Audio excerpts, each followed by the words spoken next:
Muy buenas tardes, amados amigos y hermanos aquí presentes. Es para mí un privilegio estar con ustedes en esta ocasión para traerles la palabra de Dios. Reciban también todos un caluroso y amoroso saludo de parte de los hermanos de Puerto Rico, quienes les aman en grande manera. Y si ustedes también tienen saludos para los hermanos de Puerto Rico, quiero llevárselos también.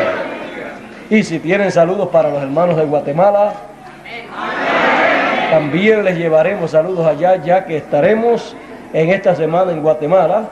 También estaremos en Costa Rica. Si tienen saludos para ellos, también les llevaré saludos a ellos. Nuestro hermano Bermúdez y yo les llevaremos saludos. Y luego también pasaremos a Venezuela, luego de Puerto Rico. Si tienen saludos para los venezolanos, también les llevaremos saludos a ellos. Y reciban ustedes saludos, como les dije, de los hermanos de Puerto Rico, de los hermanos de Venezuela, de los hermanos de Colombia, también de los hermanos de Perú. Aquí está un representante, la representante de allá del grupo de los hermanos de Perú. Y reciban saludos de todos los hermanos de toda la América Latina, por donde hemos estado, y que le envían saludos a los hermanos de todos los demás lugares. En esta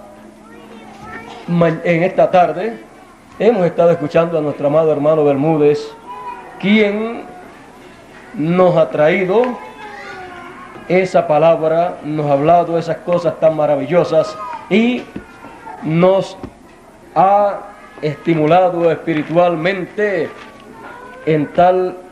a tal grado y en tal forma que estamos realmente felices, contentos con la palabra de Dios, viendo que Dios siempre tiene un programa para cada tiempo.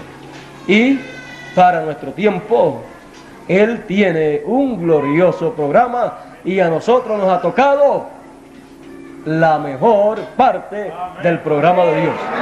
Podemos decir, las cuerdas nos han caído en lugares deleitosos. ¿Y cómo es la heredad que nos ha tocado? Y grande es la heredad que nos ha tocado. Bueno,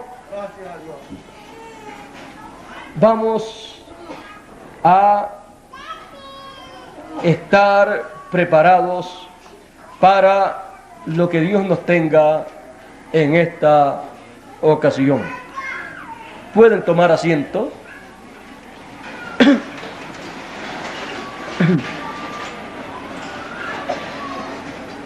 El proverbista y rey Salomón nos dijo en uno de sus proverbios, nos dijo que Dios restauraba lo que había pasado. Nos dijo que nada hay nuevo debajo del cielo. Él nos enseñó algo muy, pero que muy importante, lo cual nosotros debemos aprender. Él nos enseñó que Dios restaura lo que pasó. Y si Dios es así, si esa es la naturaleza de Dios, entonces comprendemos que Dios siempre estará actualizando todas las cosas del pasado. Si Él hace en esa forma, entonces, en cuanto a la profecía, también Él hace de esa manera. Y si sabemos eso, Entonces, hablemos sobre la profecía actualizada. Si estudiamos con detenimiento la profecía bíblica del Antiguo Testamento y del Nuevo Testamento, encontraremos que cada uno de los profetas que ha profetizado tiene una base bíblica, tiene una base para su profecía. Aunque ellos de momento así no lo comprendan, la base de la profecía de cada uno de los profetas de Dios está en la profecía dada anteriormente acerca de eso de lo cual están profetizando. Por ejemplo, usted ve al profeta Isaías que dijo: la Virgen concebirá. Y esa profecía es una profecía divina. Esa profecía la dio en el capítulo 7 y verso 14 y dice: por tanto el mismo Señor os dará señal. He aquí que la Virgen concebirá y dará a luz un hijo, y llamará su nombre Emmanuel. Después, en el capítulo 9, verso 6 nos dice: porque un niño nos es nacido, hijo nos es dado, y el principado sobre su hombro, y llamarás a su nombre admirable, consejero, Dios fuerte, Padre eterno, príncipe de paz. Estas dos profecías de Isaías tienen una base en la Escritura. Y esta profecía que está dando el profeta Isaías es una profecía actualizada. Es una antigua profecía actualizada. Y cada vez que Dios, a través de un profeta que le envía, actualiza la profecía, ¿qué es lo que hace? La hace ver más clara, la hace ver en una forma más ampliada. Y entonces los detalles de esa profecía pueden ser dados a conocer y ser vistos por aquellos que están escuchando a ese profeta actualizando la profecía. Porque así como todo el programa divino Dios lo actualiza, así la profecía Él la actualiza. Amén.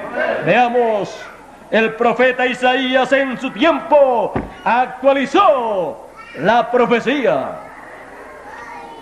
Cada vez que aparece un profeta en la escena, actualiza la profecía. La trae conforme a cómo debe ser comprendida, entendida para ese tiempo en que están viviendo. Ahora veamos esa profecía de Isaías. Veamos esa profecía más atrás, cuando todavía no estaba actualizada en esa forma en que el profeta Isaías la trajo, en donde se vieron los detalles de esa profecía divina. Y usted verá que esa profecía, cuando fue dada originalmente, no fue traída con todos los detalles que la trajo Isaías, porque no se necesitaba en aquel tiempo, pero estaba en esa profecía todos los detalles, pero ocultos, porque la profecía, cuando es traída por primera vez sobre un tema, es como cuando usted coloca algo bien grande frente a usted, pero a una distancia bien lejos, como son las estrellas. Las estrellas, muchas de ellas son más grandes que este planeta Tierra, pero Dios las ha colocado tan lejos de la Tierra que usted en la noche las ve tan pequeñas que usted puede pensar que una estrella de esas es más pequeña que usted. Pero usted puede meterse dentro de una estrella de esas, caminar en una estrella de esas y usted verse más pequeño que lo que usted ve a esa estrella si alguien lo mira desde la Tierra. Lo ve tan pequeño que ni siquiera lo ve a usted. Pero sin embargo, usted puede estar ahí. Pero si lo están viendo desde la Tierra mirando esa estrella, no ven los detalles que hay en esa estrella. Y usted es uno de esos detalles. Si miran de alguna de esas estrellas lejanas hacia este planeta Tierra, podrán ver a este planeta Tierra como nosotros vemos cualquiera de esas estrellas. Y si el que mira no es Dios, no lo podrá ver a usted. No podrá ver a los seres humanos que habitan en esta tierra. ¿Por qué? Porque aunque este planeta Tierra y usted también es grandecito, con todo y eso, a causa de la distancia en que se encuentra, no se pueden distinguir los detalles que hay en ese planeta, en este planeta Tierra. Y así es también la profecía. Cuando está bien distante de su cumplimiento, es difícil ver sus detalles que hay dentro de esa profecía, de esa promesa divina. Pero a medida que se va acercando el tiempo para su cumplimiento, esa profecía se va acercando más y más a la gente. Y como Dios la va acercando más y más a través de los profetas que Él envía, que toman esa profecía y la actualizan y la traen a la vista del pueblo de Dios para ese tiempo.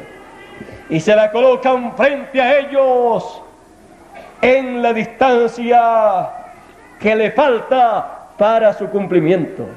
Y conforme a esa distancia que falta, será la forma en que se podrá visualizar lo que hay en esa profecía. Ahora, veamos esta profecía de Isaías. Aquí, cuando la vemos con mucho detalle. Vemos que hay una virgen que concebirá. Una mujer virgen, una joven virgen, va a tener en su vientre una criatura, un niño varón. Amén. Y luego dice, y dará luz, parirá. Así es que va a tener un parto. Y dice que tendrá un hijo, no una hija, un hijo. Y se llamará su nombre Emmanuel. Y Emmanuel quiere decir Dios con nosotros. Luego Eso está en el capítulo 7. En el capítulo 9 ya él amplía un poco más esa profecía, porque cada vez que habla de esa profecía, la amplía, la acerca más y le muestra más los detalles que hay para el cumplimiento de esa profecía.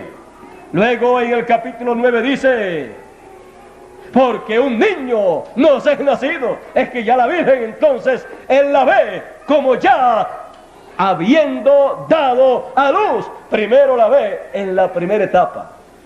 La Virgen concebirá y dará luz y se llamará Emmanuel su nombre. Pero ya cuando la presenta en el capítulo 9 dice,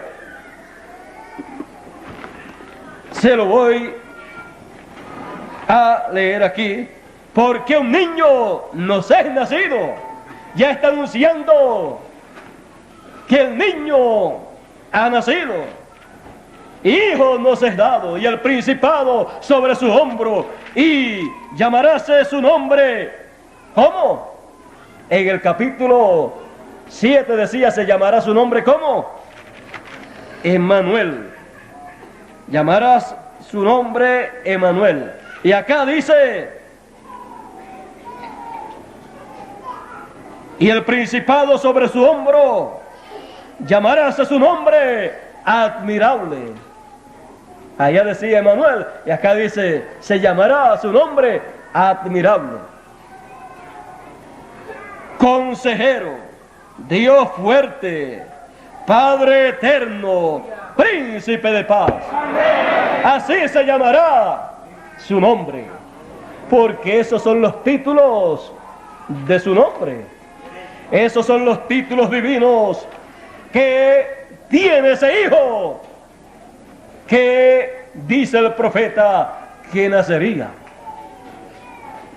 La gente de aquel tiempo, del tiempo de Jesús, cuando él ya estuvo grande, ¿saben lo que decían? Es Beelzebú, el príncipe de los demonios. Pero Isaías dijo, es su nombre admirable, consejero, Dios fuerte, Padre eterno, Príncipe de paz. Y decían que era el príncipe de los demonios, Beelzebú. Pero Isaías dijo, no, es el príncipe de paz. Es Dios con nosotros. Es la divinidad hecha carne. Aquí el profeta Isaías está mostrando un cuadro claro y completo de la venida del Mesías en sus etapas primeras y en cuanto a sus atributos para ser manifestados. Ahora, ¿quieren ustedes ver esa profecía cuando fue dada por primera vez? Ahí usted no verá estos detalles que podemos ver en lo que dijo Isaías. En el capítulo 3 y verso 15 del Génesis, ahí está por primera vez la promesa de la venida de ese niño, de la venida del Mesías. Y cuando Dios lo habló por primera vez, dijo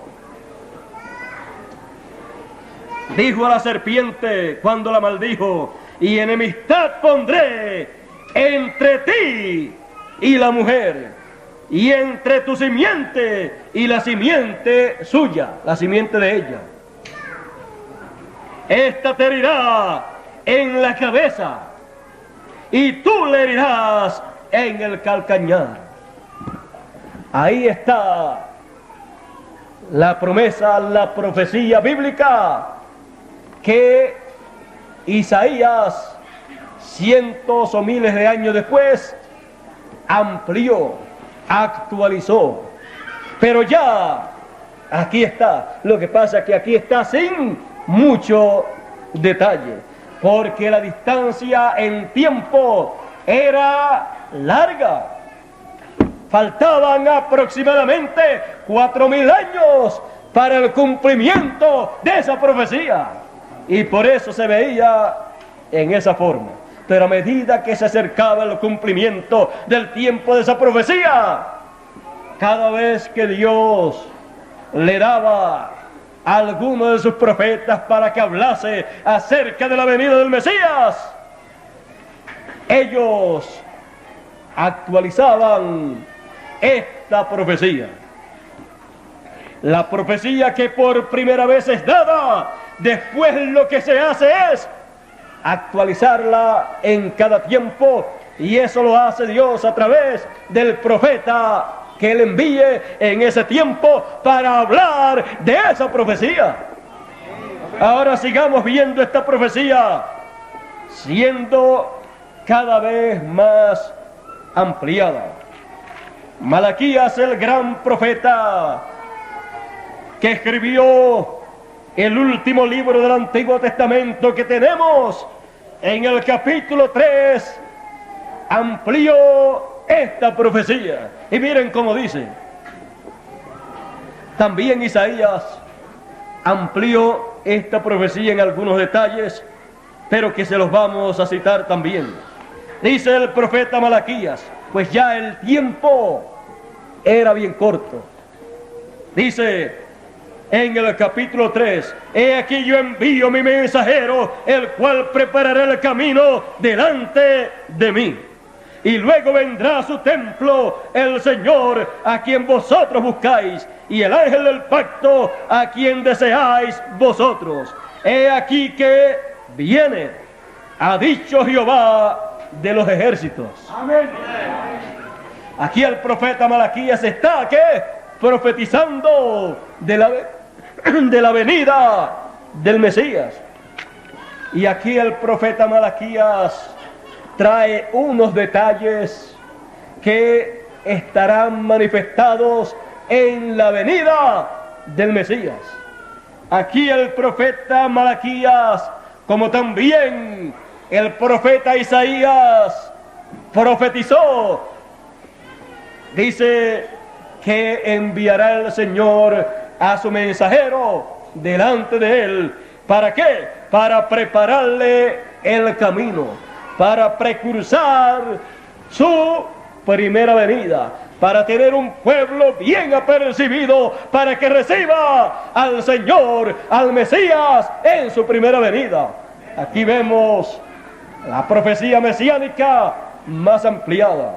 Vemos que el Mesías tendrá uno que le preparará el camino, uno que le hablará al pueblo de su venida, uno que le dirá al pueblo: ha llegado el tiempo para el cumplimiento de la venida del Mesías.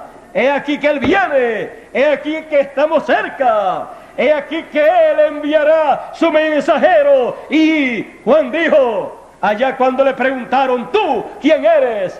Él dijo: yo soy la voz de uno que clama en el desierto, como dijo el profeta Isaías. Pues el profeta Isaías también había hablado de la venida del precursor de la primera venida. Había traído esos detalles acerca de la venida del Mesías. Y uno de esos detalles era que el Mesías tendría uno que le prepararía el camino y lo presentaría delante del pueblo. Por eso Juan decía: detrás de mí viene uno del cual yo no soy digno de desatar la correa de sus sandalias. Detrás de mí viene uno mayor que yo. Y la Escritura dice: Juan no era la luz, sino que vino para dar testimonio de la luz. Y Jesús, hablando de Juan, dijo: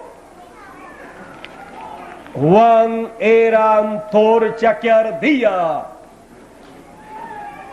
y vosotros quisisteis caminar en su luz. porque Juan con su mensaje era como una antorcha que ardía, que alumbraba, porque estaba encendido con el Espíritu de Dios y lleno de la palabra de Dios para alumbrar espiritualmente el entendimiento de la gente de aquel tiempo. ¿Para qué? Para prepararlos para la venida del Mesías. Él vino para hacer ese trabajo. Y él dijo: el Mesías vendrá, él ha de venir, después de mí viene uno, yo no soy él, yo no soy el Cristo, él viene detrás de mí, después de mí. En palabras entendibles a nosotros, Juan se presentaba al pueblo con ese ministerio profético y señalaba que el próximo profeta que apareciese sería el Mesías. Después de mí viene, porque el Mesías sería el profeta que seguiría a Juan el Bautista.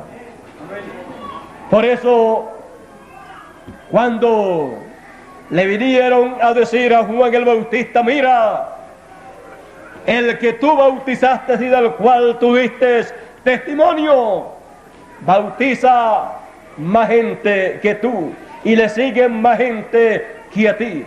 Juan dijo: a él le conviene crecer y a mí menguar, porque él reconocía que era el precursor de la primera venida del Señor. Él reconocía su posición y él sabía que el que venía detrás de él era mayor que él. Por eso él sabía que el que venía después de él crecería. Con su ministerio crecería. El ministerio de Juan era para dar luz a Israel, al grupo de personas que le recibiesen. El ministerio de Juan el Bautista era para el pueblo de Israel. Su mensaje, su luz, era para el pueblo de Israel. Y muchos rechazaron esa luz. Pero Jesús dijo: yo soy la luz del mundo. Juan era una luz para Israel, porque él era el séptimo mensajero de la iglesia hebrea. Él era el mensajero séptimo correspondiente a la séptima edad de la iglesia hebrea. Por eso su mensaje, su luz, era para esa edad. Pero cuando vino el Señor, su luz era para el mundo entero. No se predica el evangelio de Juan el Bautista, se predica el evangelio del Señor Jesucristo, porque su luz era para el mundo entero, porque él dijo: yo soy la luz del mundo, y su luz se ha regado por el mundo entero, porque él era una luz mayor que Juan el Bautista.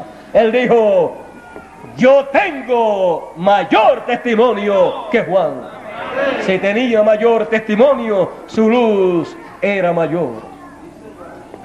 Ahora ustedes pueden ver cómo a medida que el tiempo se acerca para el cumplimiento de la profecía divina, Dios trae a la vista del pueblo más y más cerca esa profecía, repitiendo esa profecía con más lujos de detalles a medida que el tiempo se acerca. Y cuando llega el tiempo en que se cumple esa profecía, entonces aquellos en quienes se cumplen esas profecías comienzan a hablar de todo lo que fue dicho desde el principio hasta lo que fue dicho por el último profeta que habló acerca de ese tema. Y reúnen toda esa documentación profética. Y dicen, como dijo Jesús, luego de leer lo que dijo el profeta Isaías: el Espíritu del Señor es sobre mí, por cuanto me ha ungido el Señor y me ha enviado para anunciar el año de la buena voluntad del Señor. Y luego que enumeró algunos detalles de las cosas que él haría, luego dijo: hoy se ha cumplido esta escritura en vuestros oídos. ¿Qué tiene para profetizar acerca de esa profecía aquel en el cual se cumple? Lo único que tiene para hacer es ir dando a conocer las cosas que se van cumpliendo conforme a la profecía que habla de él. Y también ir anunciando gradualmente los pasos que él seguirá en el cumplimiento de la profecía que se cumplirá en él. Por eso, cuando vino Jesús, Jesús decía: tomarán al Hijo del Hombre y harán de él lo que quieran hacer, y el Hijo del Hombre morirá, pero al tercer día resucitará. Decía: destruyan este templo y en 3 días yo lo levantaré. Pensaban que estaba hablando del templo de Jerusalén, pero estaba hablando de su cuerpo, porque él conocía la profecía que hablaba acerca de él. Él conocía lo que dijo el profeta y rey David: porque no permitirás que tu santo vea corrupción, ni dejarás su alma en el infierno. Y si no vería corrupción, tenía que resucitar al tercer día, porque después de 3 días la corrupción entra al cuerpo. El cuerpo se corrompe. Él conocía los detalles de la profecía que se estaría cumpliendo en él desde el comienzo hasta su final.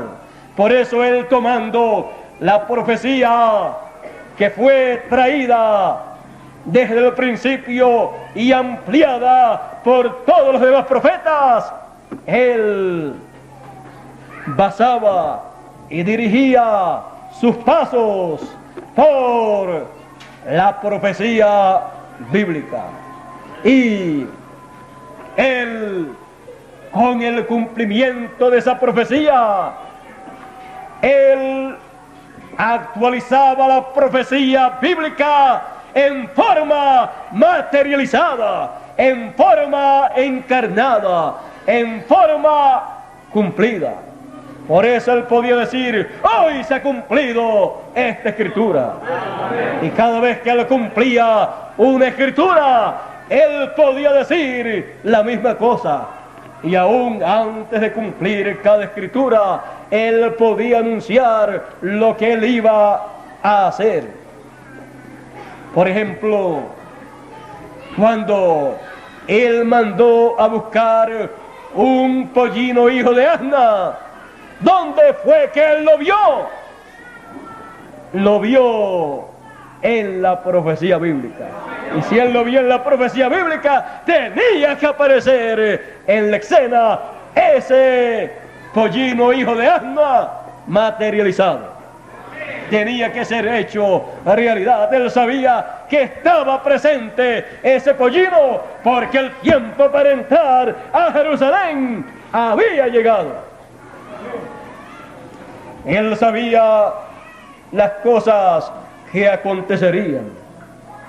Él sabía que ese día que él habría de entrar a Jerusalén no era un día como los demás días que él había entrado, porque ese día él entraría para cumplir la profecía del profeta Zacarías y para cumplir las demás profecías que hablaban acerca de su entrada a Jerusalén como el hijo de David, como rey de Israel. Y él supo que había llegado el tiempo y caminó hacia adelante y dejó que los discípulos hicieran todas aquellas cosas porque había llegado el tiempo. Él se dirigía por la Escritura, por la profecía bíblica que hablaba acerca de él.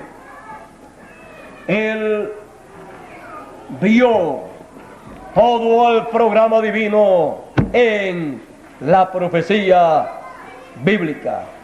Cuando él llegó al momento en que sus discípulos le abandonarían, él lo vio primero en la profecía bíblica.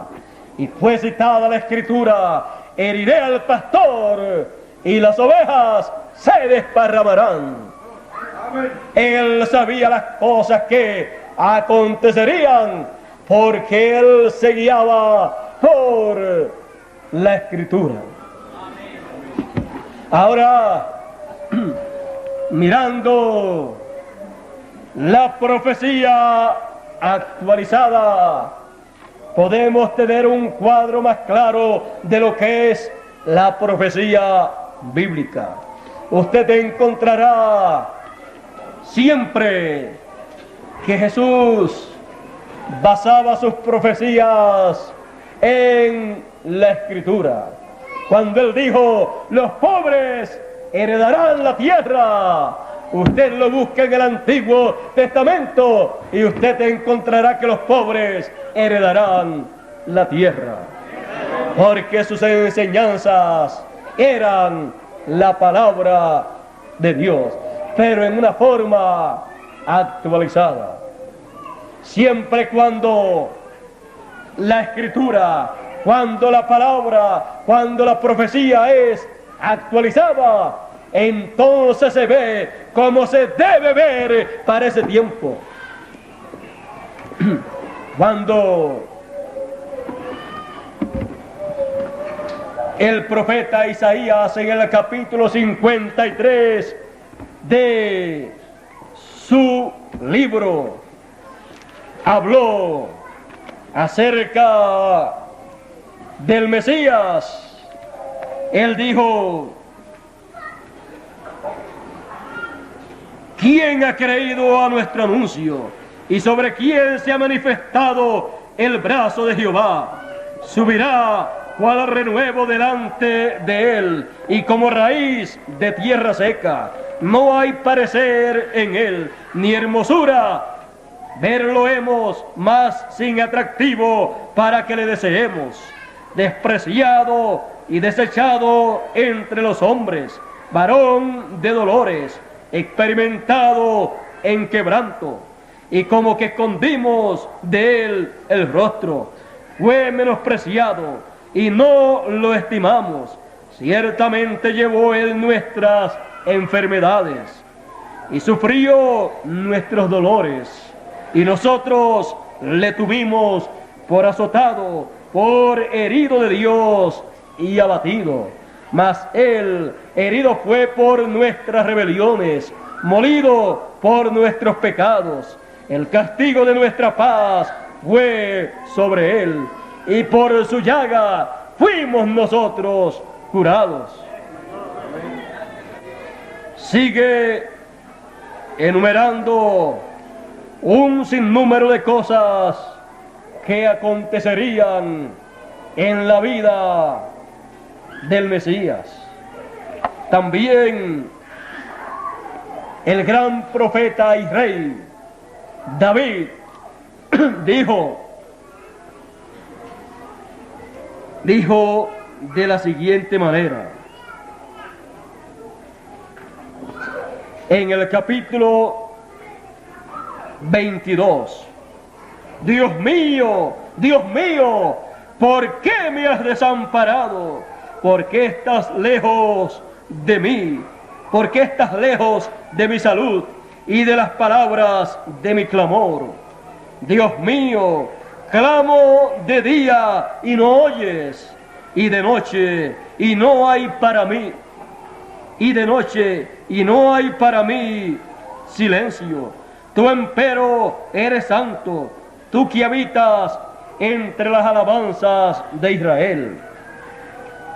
Y sigue diciendo en el verso 16,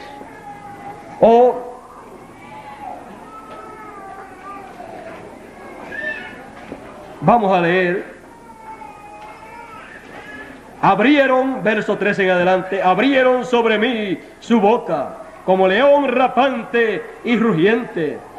Heme escurrido como aguas, y todos mis huesos se descoyuntaron. Mi corazón fue como cera, desliéndose en medio de mis entrañas. Secóse como un tiesto mi vigor, mi lengua se pegó a mi paladar, y me has puesto en el polvo de la muerte, y me has puesto en el polvo de la muerte, porque perros me han rodeado, hame cercado cuadrilla de malignos, horadaron mis manos y mis pies, contar puedo todos mis huesos. Ellos miraron, considerábanme. Ellos miran, considéranme, partieron entre sí mis vestidos y sobre mi ropa echaron suerte. Todo esto lo vio el gran rey y profeta y salmista David. Y en uno de sus salmos mesiánicos, muestra, anuncia, profetiza los acontecimientos, los detalles que se verán en la vida del Mesías cuando llegue a la etapa de morir, de su muerte. Y aquí vemos cómo habla de lo que sería su muerte. Da una explicación, muestra un cuadro muy detallado de la condición del Mesías para el tiempo de su muerte. Dice que contar puede todos sus huesos. Por causa de su situación, sufrimientos y todas esas cosas, había llegado a una situación en que sus huesos podían verse y podían contarse. Y también habla de las heridas que le propinarían sus enemigos. Y dice, horadaron mis manos y mis pies. Ahí muestra con detalle el lugar en donde él recibiría unas heridas, las cuales fueron también habladas en la primera ocasión en que se habló de el Mesías.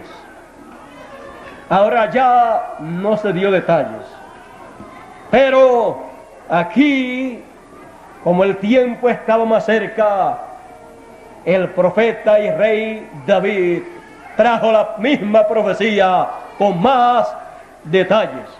Ahora, vean ustedes que cuando fue dada por primera ocasión allá en el Génesis, dice en el capítulo 3 y verso 15, y tú le herirás en el calcañar. la serpiente y su simiente le heriría en el calcañar. ¿A quién? A la simiente de la mujer. Y la simiente de la mujer sería Cristo, el Mesías. La mujer no tiene simiente, pero Dios le daría una simiente. Y esa simiente sería Emmanuel, Dios con nosotros. Eso se cumplió cuando Dios le dio aquella simiente que nació de la Virgen María. María trajo la simiente de la cual Dios le habló allá en el Génesis a Eva y a la serpiente.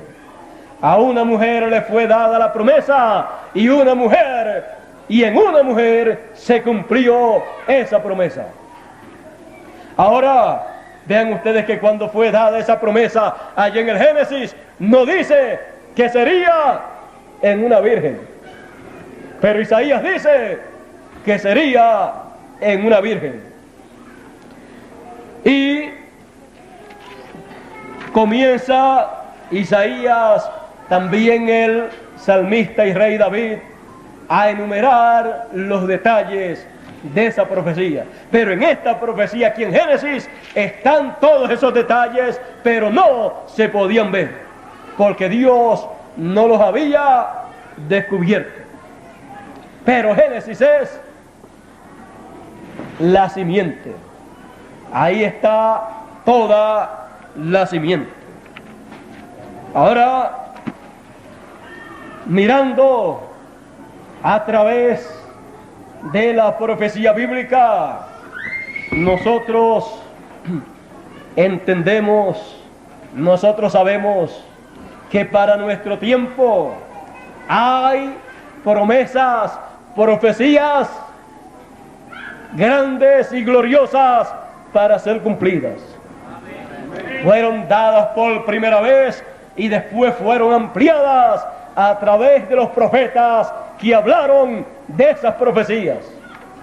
Cuando fueron ampliadas, fueron actualizadas en el tiempo de cada profeta. Pero cada profeta que habla de una profecía, la actualiza para su tiempo. Y quiero llegar en esta ocasión a algo. Hay profecía para la segunda venida del Señor, como la hubo para la primera venida del Señor. Y esas profecías de la primera venida del Señor fueron ampliadas a medida que hablaban de ellas los profetas que Dios enviaba, y también las profecías de la segunda venida del Señor. Tanto los profetas del Antiguo Testamento como los profetas del Nuevo Testamento, todos ellos ampliaron las profecías de las cuales ellos hablaron. En el Antiguo Testamento se nos habla de las profecías mesiánicas para este tiempo final, que son las profecías mesiánicas de la segunda venida del Señor. En las profecías mesiánicas para la primera venida del Señor se nos hablaba de la venida del Mesías y se nos hablaba de su venida como Cordero de Dios para pagar el precio de la redención, para por su llaga nosotros ser sanados de el pecado. Para la segunda venida del Señor, las profecías mesiánicas nos hablan de la venida del Señor como el león de la tribu de Judá, como Rey de reyes y Señor de señores. Muchas personas allá en el tiempo del Antiguo Testamento quizás pensaban que todas esas profecías se cumplirían cuando apareciera el Mesías, pero cuando apareció vino para cumplir las correspondientes a su primera venida, y luego dejaría las otras para su segunda venida. El pueblo de Israel le estaba esperando como rey, como león de la tribu de Judá, y vino como cordero. Porque como cordero sería su primera venida y su segunda venida como león de la tribu de Judá. ¿Para qué? Para proclamar el día de venganza del Dios nuestro.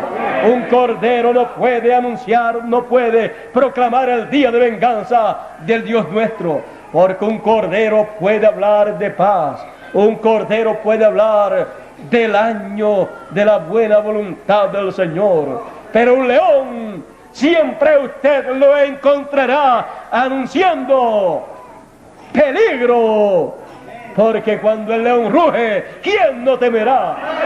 Y cuando él ruja como león de la tribu de Judá, rugirá anunciándole al reino de los gentiles su final, anunciándoles el día de venganza del Dios nuestro, porque en el reino de los gentiles será encontrada la sangre de los mártires del Señor, de los santos profetas del Señor, de los apóstoles del Señor, de los creyentes en Cristo. Será encontrado en el reino de los gentiles todo eso. Será encontrado en el reino de los gentiles aquello que hizo el reino de los gentiles a través de Hitler, Mussolini, Stalin y otros dictadores y otros oficiales militares que efectuaron aquellas grandes matanzas de hebreos. Pero eso no se podía anunciar antes de tiempo. Eso tiene un día, y es el día de venganza del Dios nuestro. Eso lo anunciará el Señor en su segunda venida, porque Él vendrá como león de la tribu de Judá. Ustedes saben que si Él ha prometido su venida, Él no vendrá para estar sin hacer nada. Algo Él tendrá para hacer, y será lo que está profetizado que Él ha de hacer. Esa será su obra en su venida. Él podrá enumerar las cosas que Él hará paso por paso, porque estarán en la profecía bíblica. Todos los que profetizaron de su venida hablaron las cosas que Él habría de hacer, y las cosas que a Él le acontecerán, y las cosas que tratarán de hacerle a Él. ¿Quieren ver ustedes algo de lo que tratarán de hacerle a Él? Dice Apocalipsis capítulo 19, Apocalipsis capítulo 17, verso 12 en adelante, dice: y los 10 cuernos que has visto son 10 reyes que aún no han recibido reino, mas tomarán potencia por una hora como reyes con la bestia. Estos tienen un consejo y darán su potencia y autoridad a la bestia. Ellos pelearán contra el Cordero, y el Cordero los vencerá, porque es el Señor de señores y el Rey de los reyes. Y los que están con Él son llamados y elegidos y fieles. Ellos pelearán contra el Cordero, pero no sabrán que ese Cordero para ese tiempo habrá cambiado de ministerio. Y el Cordero será el león de la tribu de Judá. Será Rey de reyes y Señor de señores. Rey de reyes y Señor de señores son ministerios y atributos que Él manifestará cuando Él en su venida se manifieste como león de la tribu de Judá, porque el león es el rey. Y él, como león, será rey de reyes y señor de señores. Eso es lo que no sabrán estos reyes con la bestia. Y dice que pelearán contra el cordero, pero no sabrán que ese cordero se convirtió en el león de la tribu de Judá. Por eso él los vencerá. Cuando él vino como cordero, lo vencieron llevándolo a la muerte, aunque estaba teniendo él la victoria más grande de aquel tiempo. Pero aparentemente lo vencieron. Pero cuando tratarán de hacer lo mismo, él ya no será un cordero, sino un león. Cuando estaba como cordero, dice la Escritura, cuando le maldecían, no retornaba la maldición. Él decía: Padre, perdónalos, porque no saben lo que hacen. Pero cuando él venga como el león de la tribu de Judá, él vendrá cabalgando sobre un caballo blanco como la nieve, y de su boca saldrá una espada de 2 filos que será la palabra de Dios. Y dice en el capítulo 19 y verso 15: y de su boca sale una espada aguda para herir con ella a la gente, a las naciones, a los gentiles, a esos 10 reyes y a la bestia. Porque ellos son los que se levantarán. ¿Para qué? Para pelear contra ese jinete que viene sobre el caballo blanco. Pero dice: pero el cordero los vencerá. Tenemos la profecía bíblica de la victoria que tendrá el Señor sobre la bestia y los 10 reyes que se unirán a la bestia. Y cómo él los vencerá, dice, y de su boca sale una espada aguda, que es la palabra, para herir con ella a las gentes, a las naciones, a los gentiles. Herirá a los que se levantarán en guerra contra él. Y él los regirá con vara de hierro. El reino de los gentiles estará en la etapa de los pies de hierro y de barro cocido, y el Señor los va a regir con vara de hierro. Así es que cuando se habla del reino de los gentiles en su etapa de hierro, es la etapa dura, es la etapa en donde el reino de los gentiles no tiene misericordia. En la etapa de las piernas de hierro fue la etapa del reino de los gentiles dirigida por el reino romano, y ahí no había misericordia para los creyentes en Dios. Los echaban a las fieras, los echaban en las hogueras, los quemaban colocados en unas estacas, los crucificaban. A través de el imperio gentil en la etapa de las piernas de hierro, no había misericordia para los hijos de Dios. Pero la sangre de los mártires del Señor, de los hijos de Dios, se encontrará en el reino de los gentiles. Y Dios demandará venganza, y Él vengará la sangre de sus hijos. Y no solamente la sangre de los que murieron últimamente, sino la sangre de los que murieron también desde el comienzo del reino de los gentiles.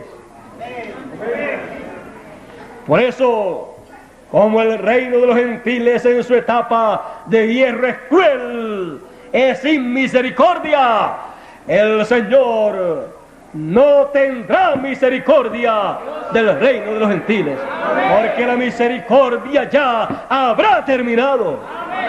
Y como ha terminado, entonces lo que le queda es el juicio divino para ser efectuado. Y dice, y Él lo regirá con vara de hierro. Ellos tienen hierro en los pies en su última etapa, y el Señor tendrá vara de hierro. ¿Para qué? Para regir a esos pies de hierro y de barro cocido.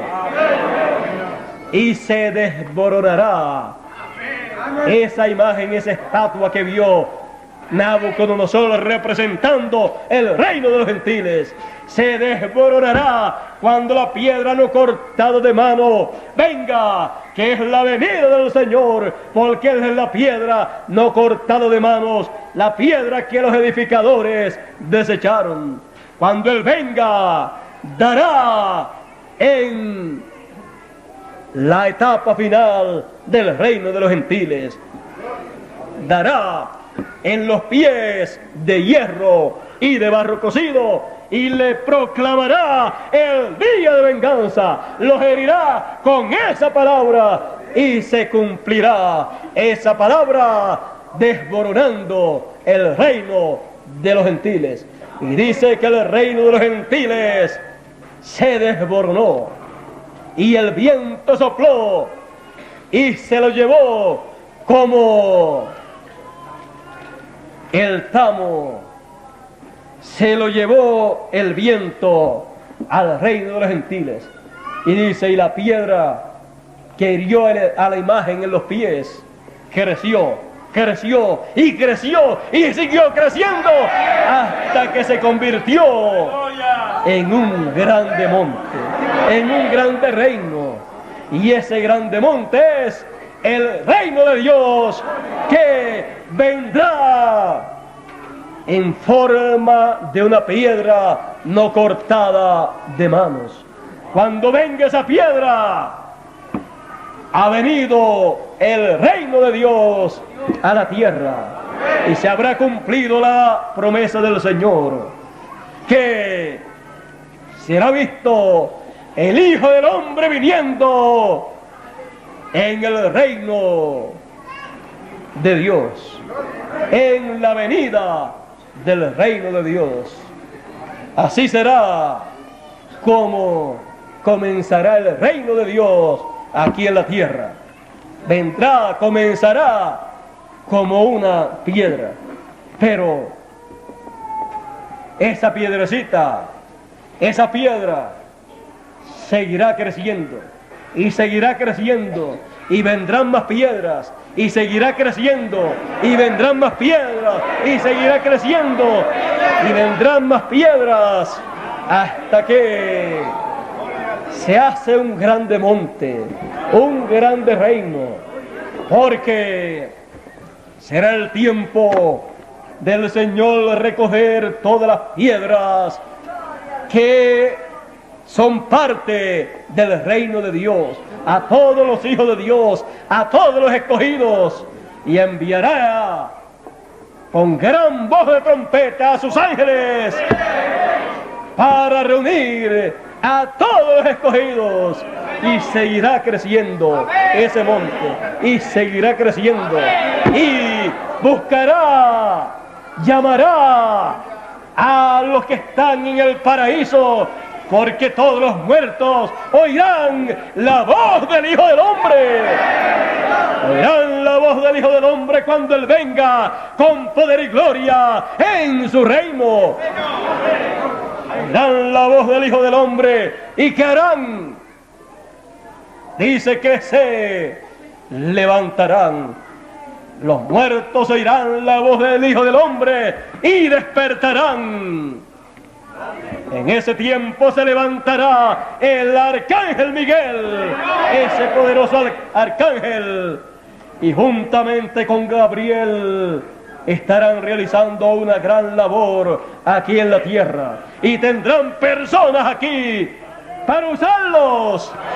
Y los ejércitos celestiales de Gabriel y Miguel estarán trabajando en la gran obra de Dios que se estará manifestando en carne humana aquí en la tierra, como fue profetizada en los tiempos del pasado y que fue actualizada a través de cada profeta, fue aclarada, fue traída para que fuera vista con más detalle hasta que llegue el momento de su cumplimiento, y todos entonces podrán ver la profecía bíblica actualizada en su cumplimiento. Y dice San Pablo: porque el mismo Señor, con aclamación, con voz de arcángel y con trompeta de Dios, descenderá del cielo. Porque Él descenderá del cielo, porque Él ha estado en el cielo, en el trono de intercesión, como sumo sacerdote haciendo la obra de intercesión. Pero cuando termine esa obra, se convierte en el león de la tribu de Judá, toma el libro, abre los sellos y desciende a la tierra. Con aclamación, con voz de arcángel y con trompeta de Dios. Y luego de eso, los muertos en Cristo resucitarán. Y todas esas piedras vivas que fueron parte de la construcción del templo de Dios en el pasado, juntamente con las que estarán viviendo en este tiempo, que estarán formando parte del templo de Dios en la etapa del lugar santísimo, se juntarán todas con esa gran piedra angular, con esa gran piedra no cortada de manos, y ese monte seguirá creciendo y creciendo, porque mientras más piedras se unen, seguirá creciendo, seguirá siendo más y más grande ese monte, ese reino, hasta que cubrirá toda la tierra, hasta que dominará toda la tierra, hasta que el reino del mundo, el reino de los gentiles, pasará a ser el reino de nuestro Dios y de nuestro Cristo. Pasará a ser el reino de Dios y de su Cristo, de su ungido. Porque los reinos del mundo pasarán ¿a dónde? A las manos de Dios. O sea, el control, el gobierno, todo pasará nuevamente a las manos de Dios, y Dios lo entregará a su ungido, y todos los que con Él estarán serán reyes y sacerdotes con Él, y reinarán con Él por 1000 años. Y el milenio será el gran reino de esa piedrecita que creció y creció a medida que seguían viniendo más y más piedras, hasta que vinieron las del paraíso y formaron un gran monte, un gran reino para gobernar con vara de hierro, para gobernar, para dirigir el futuro de esta tierra. La profecía actualizada. Ahora vean ustedes cómo es que la profecía es actualizada. Y cuando se cumple, ha llegado la etapa de la actualización más grande, más sublime, porque ha llegado la etapa de la actualización materializada. Y esa es la etapa más grande y más gloriosa de todas. Ahora, para que no se me vaya a pasar un detalle bien importante, yo les dije que todos los profetas que hablaron de la venida del Señor, hablaron de la primera venida y también muchos hablaron de la segunda venida. Y vemos en el Antiguo Testamento y también en el Nuevo Testamento que habla de la venida del Señor como león de la tribu de Judá. Habla también de la venida del Señor viniendo sobre un caballo blanco, viniendo como rey. Por eso dice que tiene escrito Rey de Reyes y Señor de Señores. Y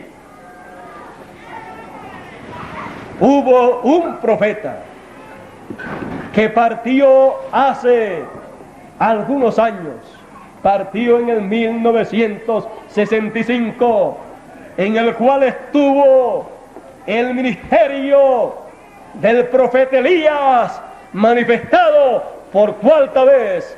Ese profeta se llamó William Marion Branham, un norteamericano. Él también, hablando de la venida del Señor viniendo sobre un caballo blanco, trajo más detalles, actualizó para este tiempo la segunda venida del Señor en su profecía. Dijo: del occidente, o sea, del oeste, porque el oeste es el occidente. En Apocalipsis no aparece de qué lugar vendrá. Dice que viene del cielo. Dice que fue visto en el cielo. Pero no dice si vendrá, si aparecerá del norte, del sur, del este o del oeste. Sino que dice que viene. Pero ya cuando este profeta, conocido como Elías en su cuarta manifestación, toma la profecía de la segunda venida del Señor viniendo sobre un caballo blanco, él dice: del occidente vendrá uno, un jinete sobre un caballo blanco. Recorreremos este camino, esta senda, otra vez, una vez más. Elías en su cuarta manifestación estaba recorriendo la senda como mensajero a la edad de la Odisea, como ángel mensajero de la edad de la Odisea, como séptimo mensajero de las edades de la iglesia. Pero está prometido que Elías recorrerá una vez más el camino profético, el camino ministerial. Y esa vez más que lo recorrerá será por quinta vez. Y vendrá acompañado con el ministerio de Elías. Y vendrá, ¿cuándo? En la venida del Señor.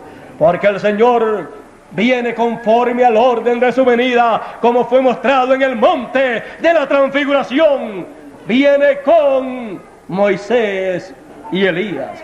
Así fue visto en el monte de la transfiguración, cuando él se transfiguró y su rostro brilló como el sol. Brilló como el sol porque Malaquías dijo que a los que temen mi nombre nacerá el sol de justicia. Y allí Jesús, en el monte de la transfiguración, estaba ampliando la profecía de la segunda venida del Mesías. La estaba ampliando, y entonces se veía que venía con el ministerio de Moisés y de Elías. Así también el profeta Zacarías lo vio cuando vio a las dos olivas, a los dos testigos, a los dos hijos de aceite. También Apocalipsis habla de ese gran ministerio. Todo eso es la ampliación, la actualización de la profecía de la segunda venida del Señor. Ya con la ampliación de la profecía de la segunda venida del Señor viniendo sobre un caballo blanco, lo vemos que viene del occidente. Así es que, así como el Señor en su primera venida apareció como un hombre, como un profeta de allá del oriente, en su segunda venida Él vendrá manifestándose en un hombre del occidente. Ese hombre no será el Señor, pero el Señor estará con Él y en Él, porque ese será su mensajero, su ángel, porque ángel es mensajero, su mensajero para comunicarle al pueblo de Dios todas las cosas que estarán siendo realizadas, materializadas, conforme a las profecías bíblicas para el tiempo final, conforme a las profecías mesiánicas. Él podrá tomar las profecías de la segunda venida del Señor desde